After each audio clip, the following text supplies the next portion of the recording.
Hello, I'm just taking a moment to talk about a bit of an issue that I have with the Xbox Elite controller and Final Fantasy XIV, because I submitted I posted a thread on the Final Fantasy XIV forums, and they were asking, oh, how long has it been happening, and does it happen with other controllers? And I just figured I'd give a quick demo of exactly what the problem is.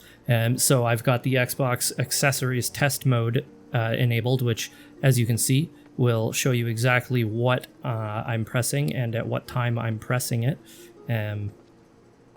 So you can see what inputs I'm inputting and when. The system is detecting the input and when the game is detecting the input.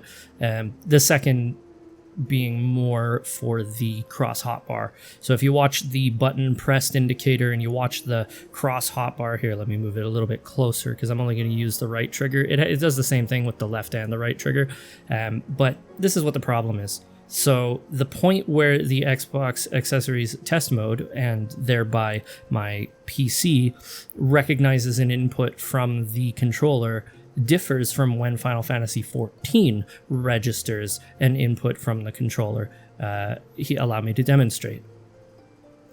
As you can see, there's no input detected from the game, because if there was an input detected from the game, the cross hotbar would light up like this. But the system is detecting the input from the right trigger. Right, so you can see that I have to pull the trigger farther, significantly farther actually, than is necessary for the computer to register an input in order to get an input from the game. Now, the problem that arises is the Xbox Elite controller has these two lovely little switches on the back that allow you to turn on the hair trigger locks, which make it so that the buttons, the triggers, don't have to be pressed as far before they bottom out.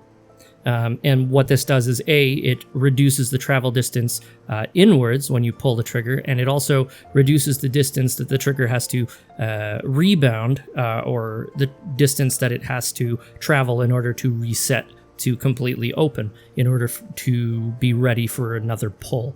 And this is the problem with the hair trigger locks enabled. You can hear I'm bottoming it out on the trigger lock, but the game is not detecting an input. The system's detecting the fact that there's an input, but the game is not detecting any such input. Allow me to disable the trigger lock. Okay, the trigger lock is disabled. Now if I pull the trigger all the way in, you can tell that there's a completely different sound when it bottoms out. And it is detected. And if I pull it roughly 3/4 of the way, halfway gets me an input. Roughly halfway gets me an input from the system, 3/4 of the way and gets me an input from the game. And because the hair trigger lock will stop the trigger from having to travel past the earliest actuation point, which is roughly halfway, where that RT appears initially, the game never registers an input if you're using that hair trigger lock. The same goes for the left trigger if I move that test screen out of the way. Same thing for the left trigger. The system registers the input, but the game does not.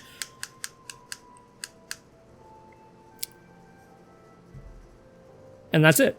That's the issue. This video, as I said, is just essentially a bug report for Final Fantasy XIV, just so I can post an actual example of exactly what's happening on the Final Fantasy XIV forums in response to the moderator post that responded to me. Thank you. Let that air out.